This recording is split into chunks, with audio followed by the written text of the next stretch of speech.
아침에 일어나면 가장 먼저 찾게 되는 화장실. 소변을 참느라 뒤척인 밤을 보내신 분들도 계시죠. 이렇게 소변은 일상의 출발점입니다. 그런데 그 자연스러운 일이 고통이 된다면 어떨까요? 화장실에 앉았는데 시원하게 나오지 않고 몇 방울만 나오거나 아예 참았다가 다시 오는 일도 있죠. 잔뇨감이 계속되고 배에 힘을 줘야만 겨우 소변이 나옵니다. 심하면 소변을 참지 못해 속옷을 적시는 일도 벌어집니다. 이런 증상이 반복되면 하루가 불안으로 시작되기 마련입니다. 낮에도 화장실을 수시로 들락날락하게 되고 외출도 꺼려지고 일상이 위축되기 시작합니다. 특히 50대 이후 남성에게 이런 증상이 많이 나타납니다. 그 원인 중 하나가 바로 전립선 비대증입니다. 전립선은 방광 아래 요도를 감싸고 있는 작은 기관입니다. 원래는 밤하늘 별만큼 작은 크기지만 나이가 들면 이 전립선이 점차 커지기 시작합니다. 이렇게 커진 전립선이 요도를 압박하게 되면 소변이 나오는 통로가 좁아져 배뇨 장애가 생기게 되는 겁니다.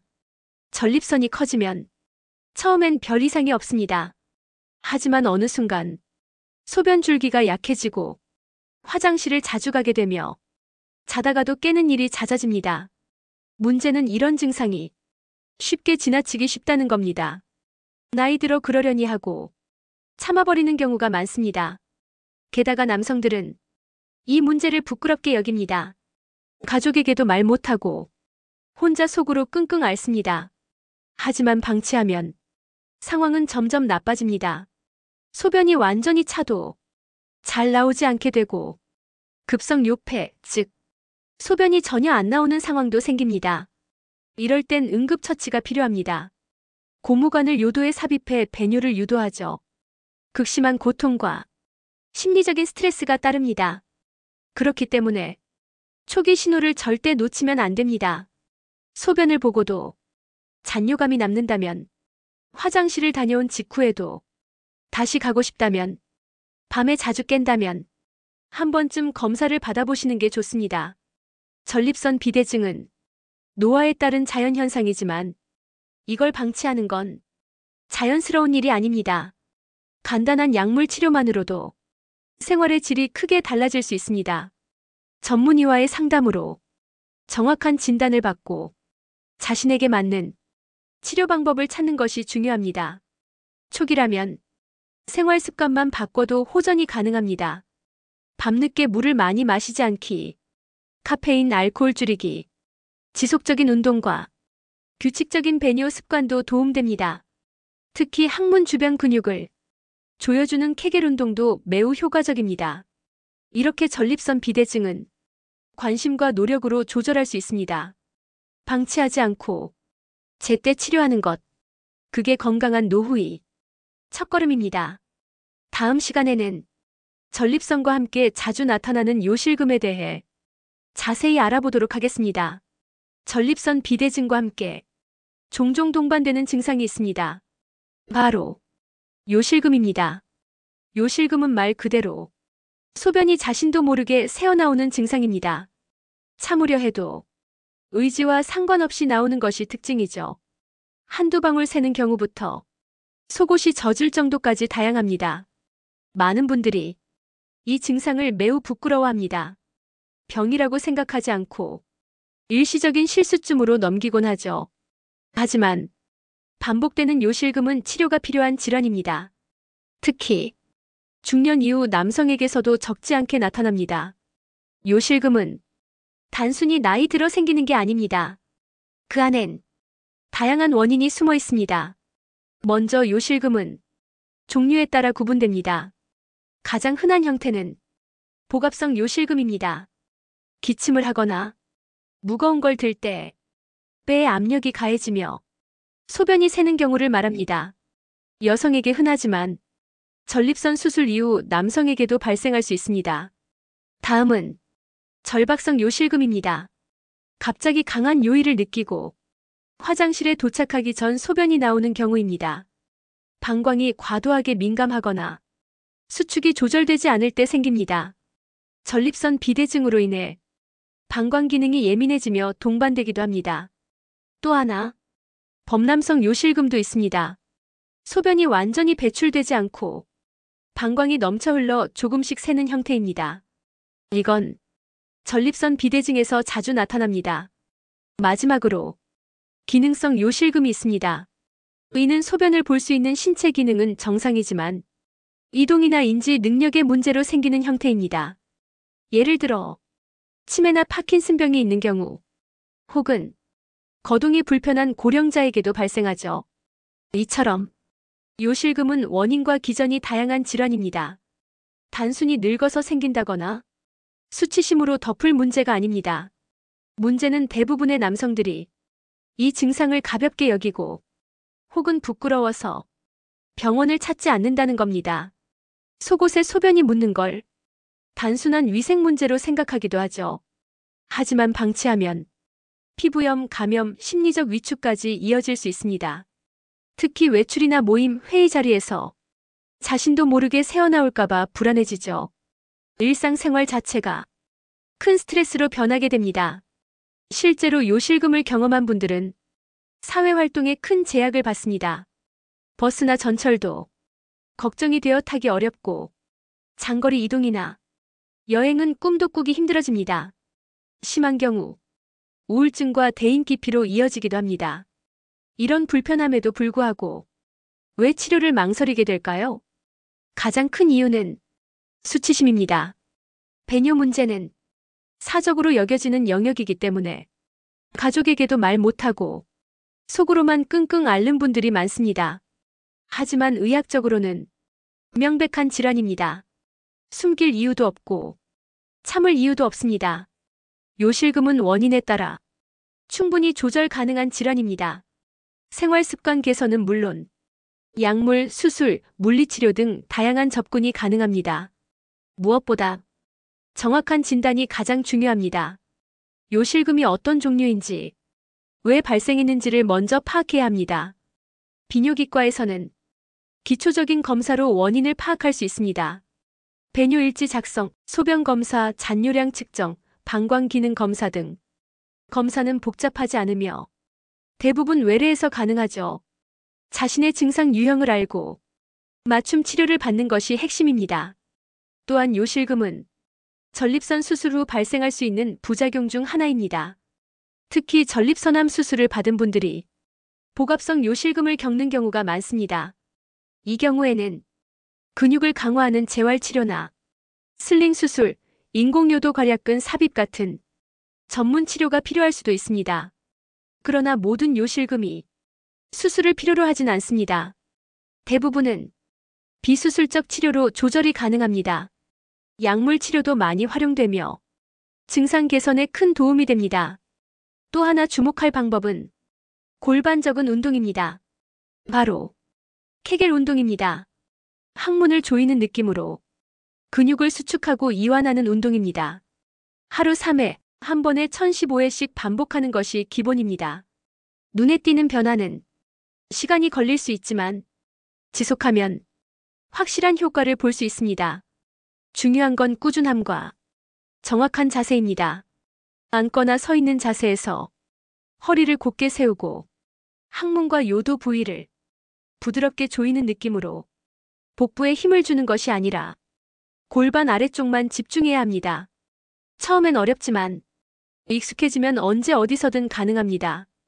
운전 중에도 TV 보면서도 출근길에도 조용히 나만이 운동 시간으로 만들 수 있습니다. 또한 체중 관리도 중요합니다. 복부 비만은 요실금을 악화시키기 때문입니다. 술, 카페인, 탄산음료는 방광을 자극함으로 피해야 하고 금연 또한 큰 도움이 됩니다. 이처럼 요실금은 노력으로 개선할 수 있는 증상입니다. 숨기지 마시고 지금부터라도 관리해보세요. 3부에서는 전립선 비대증과 요실금의 치료 방법을 조금 더 구체적으로 의료진과 함께 살펴보겠습니다. 전립선 비대증 앤드 요실금 치료법. 소변을 참기 힘들고 속옷이 젖는 경험이 반복된다면 무언가 잘못됐다는 신호입니다. 그 신호를 무시하지 말고 제때 대처하는 것이 가장 중요하죠. 전립선 비대증과 요실금은 생활에 큰 영향을 주는 질환입니다. 그만큼 치료가 필요하고 또 가능합니다. 이번 시간에는 이 두 질환의 치료 방법을 구체적으로 하나하나 살펴보겠습니다. 우선 전립선 비대증의 치료부터 알아보죠. 전립선 비대증은 크게 세 가지 방법으로 치료합니다. 생활습관 개선, 약물 치료, 수술적 치료입니다. 먼저 가장 기본적인 건 생활습관의 변화입니다. 초기라면 이것만으로도 충분히 증상이 완화될 수 있습니다. 물을 마시는 시간을 조절하고 밤에는 섭취를 줄입니다. 하루 중 물은 충분히 마시되 저녁 7시 이후는 제한하는 것이 좋습니다. 술, 커피, 탄산음료 등 이뇨작용이 있는 음료는 줄이세요. 특히 카페인은 방광을 자극하고 요일을 증가시킵니다. 또한 너무 오래 앉아 있거나 운동 부족한 생활은 피해야 합니다. 하루 30분 정도의 걷기나 가벼운 유산소 운동이 도움이 됩니다. 과체중인 경우 체중 감량만으로도 증상이 완화될 수 있습니다. 변비가 있는 분이라면 반드시 조절해야 합니다. 배에 힘을 주는 습관이 전립선을 자극하기 때문이죠. 다음으로는 약물 치료입니다. 전립선 비대증의 약물은 크게 두 가지로 나뉩니다. 요도를 넓혀주는 약과 전립선 크기를 줄여주는 약입니다. 알파 차단제라고 불리는 약은 요도 주변 근육을 이완시켜 소변이 잘 나오도록 도와줍니다. 작용이 빠르고 복용 후 며칠 내 효과를 느끼는 분도 많습니다. 다만 어지러움, 저혈압 등의 부작용이 생길 수 있으므로 자세를 급격히 바꾸지 않는 것이 좋습니다. 두 번째 약물은 다섯알파 환원요소 억제제입니다. 이 약은 전립선 자체의 크기를 줄이는 데 사용됩니다. 효과가 나타나기까지 몇 개월이 걸릴 수 있지만 꾸준히 복용하면 근본적인 개선이 가능합니다. 두 약을 병행 투여하기도 하며 전문의가 증상에 따라 조절합니다. 약물로도 호전이 없거나 심한 증상이 지속될 경우 수술적 치료를 고려하게 됩니다. 가장 대표적인 수술은 TURP, 즉 경요도 전립선 절제술입니다. 요도를 통해 기구를 삽입해 전립선 조직을 절제하는 방식입니다. 흔히 전립선 깎는 수술로 알려져 있죠. 출혈이 적고 회복이 빠르며 현재 가장 많이 시행되는 방법입니다. 그 외에도 여러 최신 기술이 도입되고 있습니다. 레이저를 이용한 호에리피 수술, 고주파 열로 조직을 파괴하는 TUNA, 수압으로 전립선을 깎아내는 AQUABLATION 등도 있습니다. 이러한 수술은 환자의 상태에 따라 선택됩니다. 수술 후에도 일시적인 요실금이 나타날 수 있으므로 회복과 재활 과정이 중요합니다. 여기서 자연스럽게 요실금 치료로 이어지겠습니다. 요실금은 원인과 유형에 따라 치료 방법이 달라집니다. 복압성 요실금이라면 가장 먼저 시도하는 건 케겔 운동입니다. 항문을 조이는 방식으로 골반 저근을 강화하는 운동이죠. 이 운동은 전립선 수술 후에도 매우 중요한 재활 치료입니다. 꾸준히 3개월 이상 정확한 자세로 해야 효과가 있습니다. 처음엔 잘 안 느껴져도 하루 3회 이상 반복하면 달라집니다. 앉아서 누워서 서서 어떤 자세에서도 가능하다는 장점이 있죠. 절박성 요실금의 경우 약물 치료가 중심입니다. 방광 수축을 조절해주는 항무스카린제나 베타3 작용제를 사용합니다. 이 약물은 방광의 과민 반응을 줄이고 갑작스러운 요일을 억제하는 데 효과적입니다. 일부 약물은 입마름이나 변비, 심박수 증가 등의 부작용이 있을 수 있어 의사의 지시에 따라 용량을 조절해야 합니다.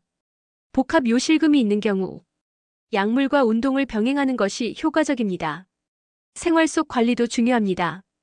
기저귀나 패드를 착용하는 것도 심리적 안정에 도움을 줄 수 있습니다. 요실금이 있는 분 중 상당수는 외출을 피하게 되는데 패드나 흡수력 좋은 팬티를 사용하면 일상생활에 큰 자신감을 얻을 수 있습니다. 밤에 자주 깨는 분들은 잠들기 전 소변을 꼭 보고 취침 2시간 전부터 수분 섭취를 줄이세요. 또한 특정 음식은 요실금을 악화시킬 수 있습니다. 초콜릿, 매운 음식, 알코올, 인공감미료 등은 방광을 자극하므로 피하는 게 좋습니다. 생활 환경도 조정이 필요합니다. 화장실을 찾기 쉬운 구조로 바꾸고 문턱이나 미끄러운 바닥은 제거합니다. 야간에는 야광 스티커나 무드 등을 활용하면 낙상 없이 안전하게 화장실을 오갈 수 있습니다. 이처럼 요실금과 전립선 비대증은 서로 연결돼 있고 동시에 관리할 수 있는 질환입니다. 자신의 증상 유형과 생활 환경에 맞춘 치료가 중요합니다. 또한 의사와의 충분한 상담이 필요합니다. 증상에 따라 치료 방향이 완전히 달라질 수 있기 때문이죠. 많은 분들이 증상을 부끄러워하거나 혼자 해결하려다 더 악화되는 경우가 많습니다. 하지만 요즘은 치료법이 다양해졌고 사회적 인식도 많이 바뀌었습니다. 환자 맞춤형 치료와 비수술적 관리법이 발전하면서 삶의 질은 충분히 회복될 수 있습니다. 무엇보다 중요한 건 지금 바로 시작하는 것입니다. 질환을 인정하고 제때 관리하는 용기. 그것이 바로 건강한 인생의 지름길입니다. 다음 4부에서는 생활 속에서 실천할 수 있는 아주 구체적이고 현실적인 배뇨 장애 관리 팁을 알려드릴게요. 배뇨 건강을 지키는 실천 가이드. 소변 보는 게 두려워진 순간 삶은 불편해지기 시작합니다. 하지만 반대로 말하면 배뇨가 편안해지면 하루가 훨씬 가벼워질 수 있습니다. 이번 시간에는 실제 생활 속에서 실천할 수 있는 작지만 강력한 배뇨 건강관리 팁을 알려드립니다. 전립선 비대증이든 요실금이든 치료 못지않게 중요한 게 생활관리입니다. 생활 속 작은 습관이 큰 차이를 만들 수 있죠. 그럼 먼저 물 마시는 습관부터 짚어볼까요? 물을 충분히 마시는 건 기본 중의 기본입니다. 하지만 무작정 많이 마시는 게 좋은 건 아닙니다. 하루 68잔 정도 나누어 마시는 것이 이상적입니다. 특히 저녁 이후에는 섭취량을 줄여야 합니다. 저녁 7시 이후에는 물이나 수분 많은 음식은 조심하세요. 밤에 자주 깨는 야간요 증상을 줄일 수 있습니다. 다음은 음료 선택입니다. 모든 수분이 같은 수분이 아닙니다. 카페인 음료는 방광을 자극합니다. 커피, 녹차, 에너지 음료 등은 소변량을 늘리고 요일을 자극해 배뇨장애를 악화시킵니다. 탄산음료, 술, 인공감미료도 요실금 증상을 유발할 수 있습니다. 하루 커피를 꼭 드신다면 아침이나 점심까지만 드시는 걸 권합니다. 또한 과일 주스 중에서도 감귤류는 산도가 높아 방광을 민감하게 만들 수 있습니다. 이런 음료들은 중요한 일정이나 외출 전엔 피하세요. 다음은 배뇨 리듬 관리입니다. 소변은 참지 않는 게 핵심입니다. 화장실을 너무 참으면 방광이 늘어나거나 기능이 저하될 수 있습니다. 반대로 너무 자주 가는 것도 좋지 않습니다. 소변을 본 지 이 시간 이내에 다시 가게 된다면 한번 생활 패턴을 체크해 볼 필요가 있습니다. 가장 좋은 배뇨 간격은 24시간입니다. 일정한 시간에 규칙적으로 소변을 보는 습관. 이것만으로도 요실금 증상이 줄 수 있습니다. 특히 외출 전 예방 배뇨 습관을 들이세요. 화장실 위치를 미리 파악하고 출발 전엔 꼭 배뇨하는 것이 좋습니다. 다음은 식사와 영양입니다. 배뇨 건강을 지키려면 소화기 건강도 중요합니다. 그 중에서도 변비는 반드시 피해야 할 대상입니다. 배에 힘을 주는 습관은 전립선과 방광에 나쁜 영향을 줍니다. 식이섬유가 풍부한 채소, 과일, 통곡물을 충분히 섭취하세요. 물을 많이 마시고 규칙적인 식사도 중요합니다. 매운 음식, 자극적인 양념은 방광을 자극할 수 있으므로 주의해야 합니다. 짠 음식도 소변량을 늘릴 수 있으니 줄이는 게 좋습니다. 소금 섭취를 줄이면 밤에 소변 보는 횟수도 줄어듭니다. 운동 습관도 꼭 체크해야 합니다. 가벼운 유산소 운동은 전립선 건강에 좋습니다. 하루 30분 걷기. 주 3회 이상 실천해 보세요. 단 과도한 운동이나 무거운 중량 운동은 조심해야 합니다. 특히 복압이 올라가는 운동은 요실금 증상을 악화시킬 수 있습니다. 운동 후엔 수분 보충도 적절하게 하세요. 너무 많은 물을 한꺼번에 마시는 건 피해야 합니다. 자세도 배뇨에 영향을 줍니다. 항상 허리를 꼿꼿이 세우고 배에 힘을 주지 않는 자세가 중요합니다. 앉아서 소변을 보는 습관도 도움이 됩니다. 서서 볼 경우 배에 힘을 주게 되는 경우가 많기 때문입니다. 다음은 수면 습관입니다. 수면 중 소변 때문에 자주 깨시는 분들 많으시죠? 야간요가 심하다면 자는 시간 2시간 전부터는 물을 제한하세요. 자기 전 소변을 꼭 보고 미지근한 물로 족욕을 하는 것도 좋습니다. 잠자기 전 카페인, 알코올은 절대 금물입니다. 화장실은 되도록 방 가까운 곳에 두세요. 조명이 부족하다면 야간등을 설치해 낙상을 방지하는 것도 중요합니다. 야간에 낙상을 입으면 골절이나 합병증으로 이어질 수 있기 때문입니다. 의복 선택도 중요합니다. 배를 조이는 벨트나 꽉 끼는 바지는 피하세요. 복압을 올릴 수 있기 때문입니다. 속옷은 흡수력이 좋은 면 제품을 사용하면 편안합니다. 요실금 패드를 사용할 경우 자극 없는 제품을 선택하세요. 일부 제품은 피부염을 유발할 수 있으니 주기적으로 교체하는 게 좋습니다. 다음은 스트레스 관리입니다. 배뇨장애는 심리적인 요인과도 깊이 연관돼 있습니다. 불안이나 긴장, 우울감이 방광 기능에 영향을 줍니다. 호흡을 가다듬고 마음의 긴장을 푸는 시간. 그것도 하나의 치료입니다. 명상, 스트레칭, 걷기처럼 긴장을 푸는 루틴을 만들어 보세요. 생활 환경도 다시 봐야 합니다. 화장실 문턱을 낮추고 미끄럼 방지 매트를 설치하세요. 불편한 손잡이 대신 안전 손잡이를 설치하면 밤중에 더 편하고 안전하게 화장실을 이용할 수 있습니다. 외출 시엔 근처 화장실 위치를 미리 파악해 두세요. 갑작스러운 요일을 대비해 작은 가방에 여분의 속옷, 패드, 물티슈를 챙기면 심리적으로 불안을 줄일 수 있습니다. 혹시 운전 중이나 장거리 이동이 있다면 휴게소 위치도 함께 체크하세요. 다음은 가족과의 대화입니다. 이런 문제는 숨기기보단 공유하는 것이 좋습니다. 가족이 상황을 알면 도움이 더 쉬워집니다. 수치심보다 중요한 건 당신의 건강입니다. 마지막으로 강조하고 싶은 건 꾸준함입니다. 생활 습관은 하루아침에 바뀌지 않습니다. 하지만 작은 변화도 한 달, 두 달이 지나면 확실히 달라진다는 걸 몸으로 느끼게 됩니다. 오늘부터 한 가지씩 시작해보세요. 물 마시는 시간, 화장실 가는 횟수, 앉는 자세, 커피 마시는 시간. 이런 작고 사소한 변화들이 당신의 삶을 바꾸게 될 것입니다. 다음 5부에서는 전립선 질환과 요실금을 겪었던 실제 환자들의 이야기, 그리고 다시 삶을 되찾은 희망의 사례들을 전해드릴게요. 전립선 비대증, 요실금. 의학적으로는 질환입니다. 하지만 그 이전에 한 사람의 삶에 영향을 주는 일입니다. 오늘은 그 고통을 겪었던 한 남성의 이야기로 이 시리즈를 마무리해 보려 합니다. 이분의 이름은 가명으로 박 선생님이라고 부르겠습니다. 올해 67세가 되신 박 선생님은 서울 외곽의 작은 아파트에 살고 계십니다.